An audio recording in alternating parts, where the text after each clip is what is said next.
भारत के भूगोल के इस अगली सीरीज में हम आपके साथ में हैं हिमालय की प्रमुख चोटियों के बारे में समझेंगे और जानेंगे कि कितनी ऊंचाई चोटी है।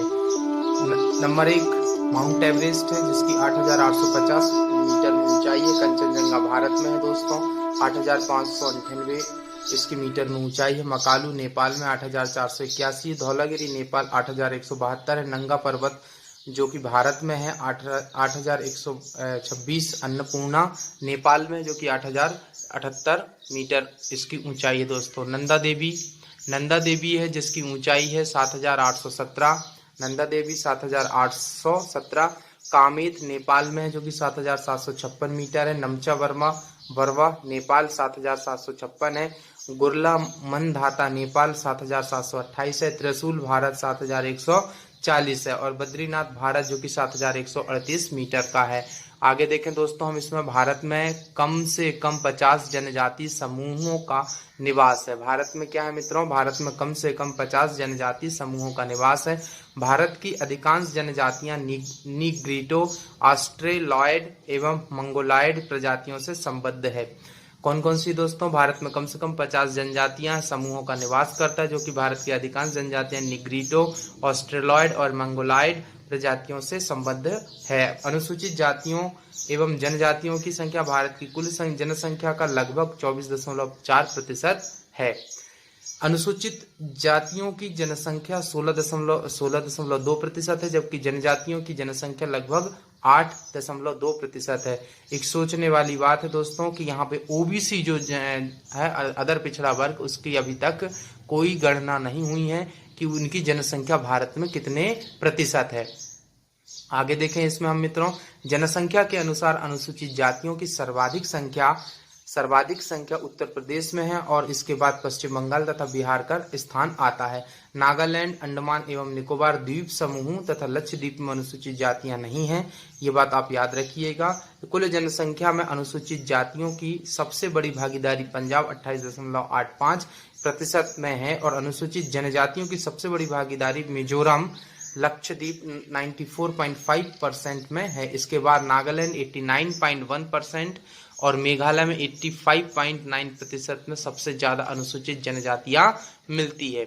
इसके बाद देखें हम मित्रों, तो मध्य प्रदेश में अनुसूचित जनजातियों की जनसंख्या सर्वाधिक है और उसके बाद महाराष्ट्र का स्थान आता है।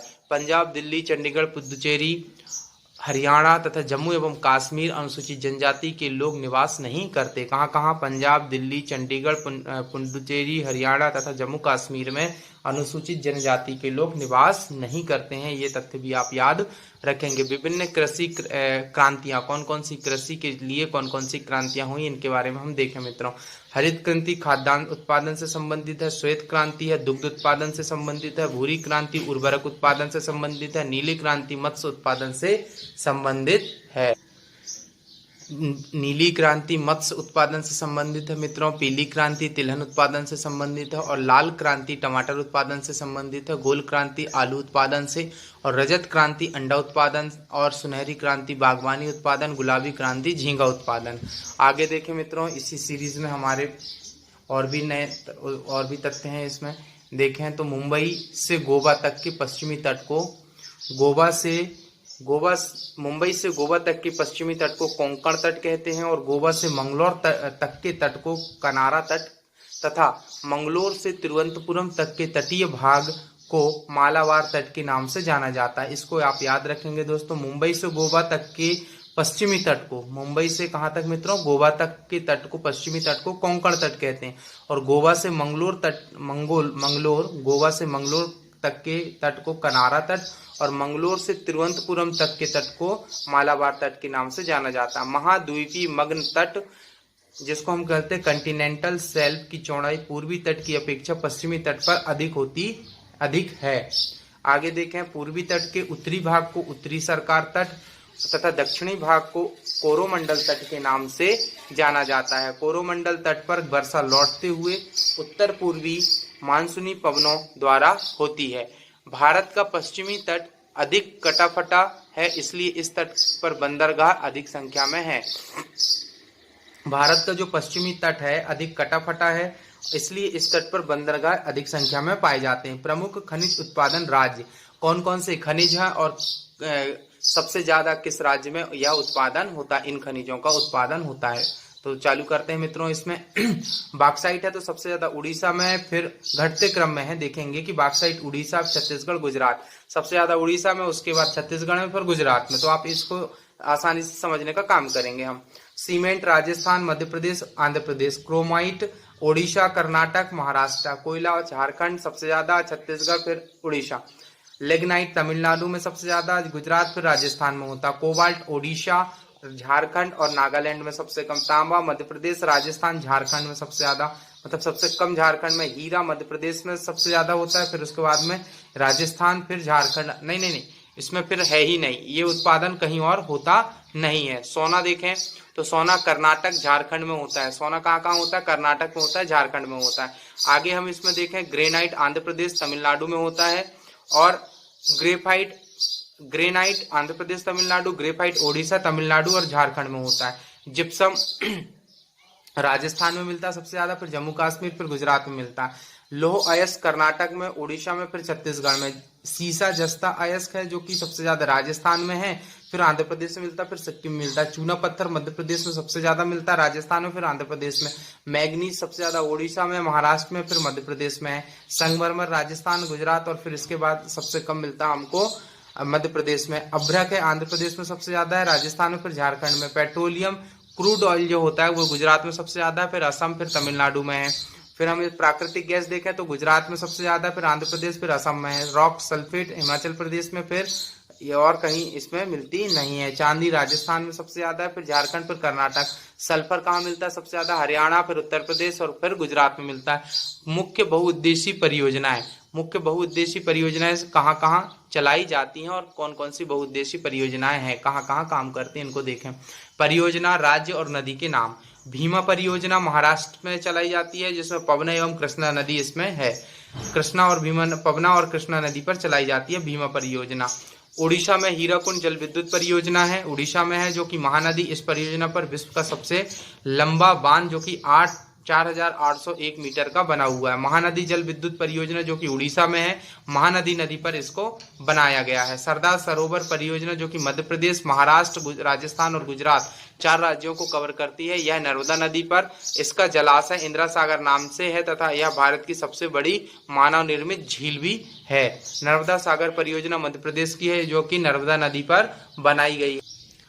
पंच परमेश्वर परियोजना उत्तरांचल जो कि काली नदी पिथौरागढ़ में बना हुआ है। पिथौरागढ़ काली नदी पर यह बांध पंच परमेश्वर परियोजना चल रही है मित्रों। इंदिरा गांधी नहर परियोजना जो कि राजस्थान में है, रावी, व्यास और सतलज नदी पर यह परियोजना चलाई जा रही है। फरक्का परियोजना, यह एग्जाम में पूछी गई है दोस्तों। फरक्का परियोजना पश्चिम बंगाल की है, जो कि गंगा नदी पर यह परियोजना बनी हुई है। दामोदर घाटी परियोजना है जो कि पश्चिम बंगाल व बिहार दामोदर नदी पर है।